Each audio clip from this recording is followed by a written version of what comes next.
해외 고객들의 행동을 분석해서 해외 고객이라는 이 소비자들이 언제, 어디서, 어떻게, 왜 물건을 사는지에 대해서 행동을 면밀히 분석해서 그에 따른 물건이라든지 재화, 서비스 이런 것들을 제때 원활히 공급해 갖고 기업이 수익을 낼 수 있는 방안에 대해서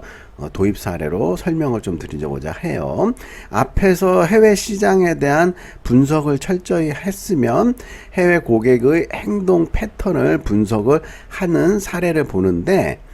여기서는 중국 자동차 소비자 분석이라는 사례를 다루고자 합니다. 지구상에는 200개 이상의 국가가 있고 그 국가마다 국민이 다 다르기 때문에 이 사람들의 특징과 더불어 다양한 소비재 상품들이 있는데, 이 소비재 상품들의 구매 특성에 대해서 우리가 알아볼 필요가 있고요. 중국 같은 경우에는 14억 명 이상의 인구를 가지고 있기 때문에 이 천편일률적으로 이 국민들이 어떤 소비 성향을 갖고 있다 이렇게 단정적으로 말하는 것은 무리가 있고, 또 각 소비 제품마다 소비자들의 특징이 어떻게 다른가를 설명하는데, 여기서는 이제 중국의 자동차 소비 시장을 대상으로 예전에 오래전에 제가 현대, 기아자동차, 중국 컨설팅 활동을 할 때 받았던 내부 자료와 여러 가지 자료를 취합해서 만든 사례를 중심으로 중국의 자동차 소비자들의 구매 행동과 특성, 패턴 이런 것들을 설명드리려고 해요.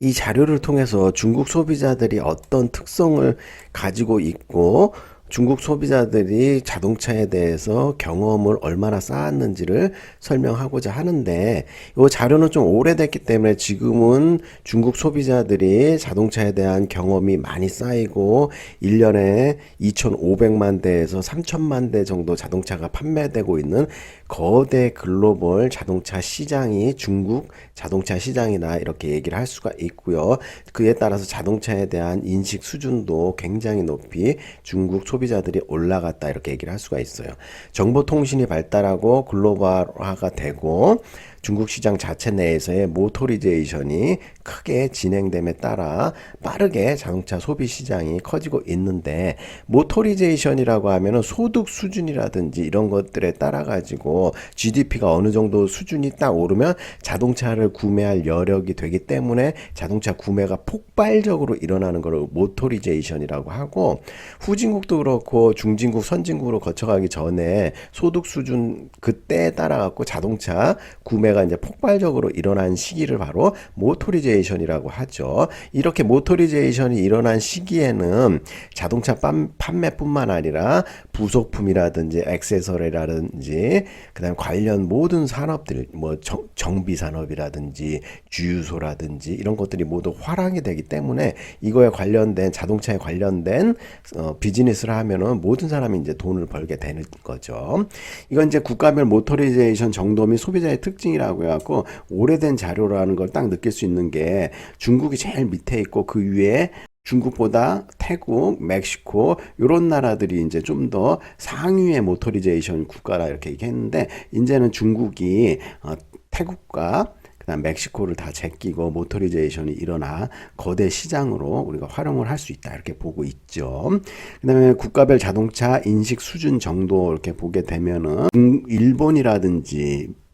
미국, 전문적이고 좀 구체적인데 중국이라든지 이런 나라는 아직도 감성적, 피상적으로 자동차에 대해서 인식하고 있다. 근데 이게 이제 좀 많이 변화가 돼가지고 지금은 한국 이상으로 자동차에 대한 인식 수준이 높아진 게 중국이다 이렇게 얘기를 할 수가 있죠.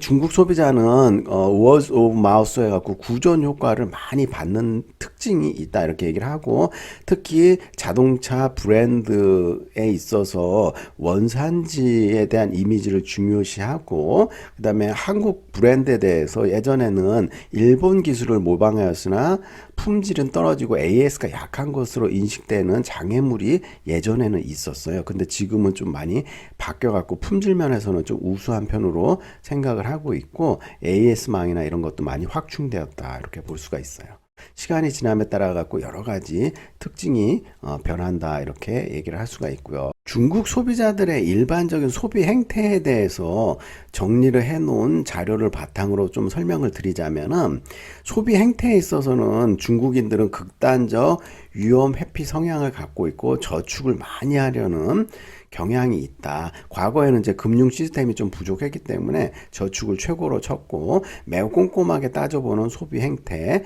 고가의 내구재의 경우에는 여러 가족 구성원의 협력으로 구매하는 경우가 많기 때문에 더욱 신중하다. 그래서 자동차라든지 집이라든지 이런 거 할 때. 또한 평균주의 문화가 있고 경쟁적 소비를 통해 가지고 빈부격차에 대한 불만과 강한 경쟁 심리를 가지고 있고, 체면을 중시하며 좀 과소비, 그러니까 과하게 현시하는 소비가 있다 이렇게 얘기를 할 수가 있어요. 그다음 불신 문화와 탐문 소비, 워낙에 인구가 많다 보니까 믿을 수 없는 사람이라든지 뭐 이런 것들이 좀 많을 수 있기 때문에 신망이 두터운 지인이나 친척 이런 것들을 통해 갖고 우리가 모조품이나 저질품들을 걸러내는 구전 효과, 탐문 소비를 많이 한다. 그래서 여기서 나오는 키워드는 현금을 중시하고 신용을 높이 쌓으려고 하고 있으며, 과시적 수렴, 그러니까 과시적 소비를 하고 물건에 대한, 사람에 대한 불신감이 높다 이렇게 얘기를 하고, 시간이 지남에 따라 이런 일반적 형태는 좀 바뀌고 있는데, 자동차 살 때는 큰 돈이 들어가기 때문에 옛날에는 중국인들이 거의 현금으로 자동차를 비싸들여 샀는데, 지금은 할부 금융이라든지 이런 것들이 크게 늘어났다고 해요. 그래서 주요하게 보니까 이 설문을 해봤더니, 이동수단 제공과 독립공간 확보라는 두 가지 큰 필요에 의해서 자동차를 구매한다 이렇게 나와 있어요. 그래서 자동차 구매 동기를 좀 자세히 보자면은, 첫 번째 특성이 이동수단, 그리고 독립공간, 여러 가지 그 가치, 자동차에 대한 가치, 기능적 가치를 보자면은 효율성을 제공한다. 시간과 비용에 대한 효율성, 편리성, 그 다음에 보안, 청결, 그리고 여러 가지 감정적인 가치로 자유로움, 안락함, 안정을 제공하고, 그 다음에 사회적인 가치를 봤을 때 상류층 성공 이미지를 제공하기 때문에 자동차를 구매하고, 자동차를 구매하는 기준에는 가격, 안정성, 내구성, 애프터 서비스, 배기량, 엔진 파워 등 중요 요소들을 주로 많이 고려를 한다. 그 중에서도 어떤 것들을 제일 많이 크게 보는가 봤을 때 가격 요인을 가장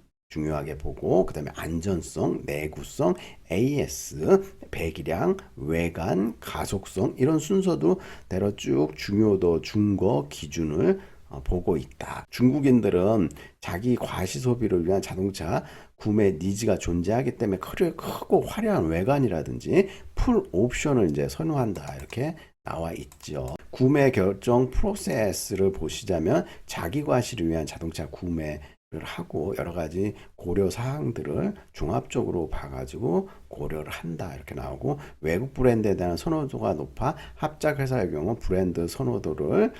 저하시킬 수 있다 이렇게 얘기를 할 수가 있어요. 이 말은 닛산의 경우 단독으로 대도시에 진출했을 때는 높은 점유율을 갖고 고급 브랜드로 인식을 하지만, 예를 들어 동풍이라는 중국 현지 회사와 닛산이 합작을 한 동풍 닛산이라는 회사는 지역별로 판매되는 데가 다르지만 로우 엔드로 인식되는 경향이 있을 수도 있다 이렇게 얘기를 하고 있어요. 그 다음에 이제 정보 수집 및 평가, 그다음 메이커의 선정 및 모델 선정, 이렇게 직접 비교 평가를 선호하고, 교육시장 이용률이 매우 높다. 여기는 이제 다양한 브랜드의 차종을 비교 평가하는 매장에 가고 직접 비교하는 것을 선호하고요. 상위 트림이라든지 풀 옵션을 좋아하고, 그래서 어떤 장소에서 구매를 할지, 결제는 어떻게 선택할지, 예전에는 이제 신용카드라든지 할부 구매를 별로 안 했는데 요즘에 이런 것들이 많이 늘어나는 추세다 이렇게 얘기를 할 수가 있어요.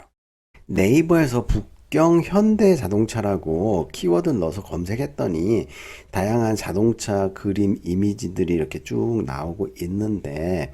여기 기사를 보니까는 조선일보 이제 2021년 5월 28일자 기사를 보니까, 중국 성장 신화는 잊어라, 현대차 베이징 1공장 매각의 큰 그림 해갖고 조선일보 기사를 이렇게 보자면은, 중국 성장 신화해가지고 이거 좀 한때는 굉장히 베이징 현대자동차가 잘 나갔는데 이제는 매출이나 이런 것들이 옛날 같지 않아가지고 역사적으로 상징적인 베이징 제1공장을 매각하는 해야 되는 상황까지 온 게 된 거죠. 2019년 4월에 가동을 중단을 했고 2년여간 유휴시설이었던 공장을 매각을 본격적으로 해서 경영 효율화에 현대자동차가 나서게 됐고요. 2010년대 중반까지 현대차의 중국 시장 성장 가도를 이끌었던 상징적인 공간이었는데 베이징 1부 공장이 2002년 12월 양산 체제를 갖추고 EF 소나타를 출시하면서 중국에 진출했고요. 아반떼 XD라든지 잇따라 막 성공을 쭉 해갖고 2004년 5월에 누적 10만 대, 8년도에 누적 100만 대 생산을 돌파했고 가장 빠른 해외 브랜드 중에 성장을 한 그 현대자동차 속도전이라는 신조어까지 만들어낸 기업이고 자동차 브랜드였는데 갑자기 그 2016년 사드 사태 이후에 중국에서 현대자동차, 한국 자동차에 대한 불매 운동이라든지 강한 반한 감정으로 인해서 판매가 급추락하게 됐죠. 뭐 2012년도에 제3 베이징 공장이라든지 2008년도에 제2 베이징 공장까지 만들었지만 금융위기 뭐 이런 것들은 잘 버텨냈지만 나중에 우리가 최대로 연간 생산 능력이 270만 대까지 올라가게 됐지만 그럼에도 불구하고 정치적 요건, 사건으로 인해 가지고 판매량이 급감하는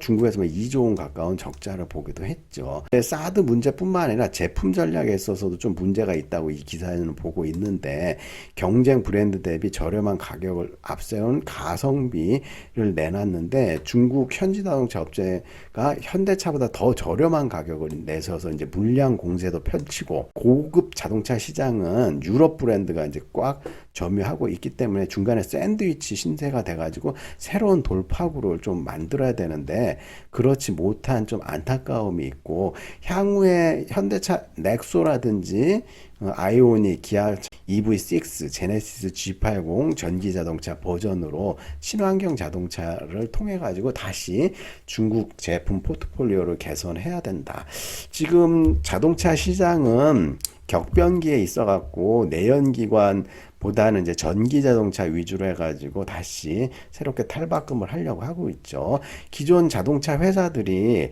내연기관일 때는 엔진도 만들어야 되고 그 엔진에 들어가는 여러 가지 공정이라든지 시간 이렇게 복잡했는데 전기 자동차 같은 경우에는 내연기관이 필요 없고 엔진이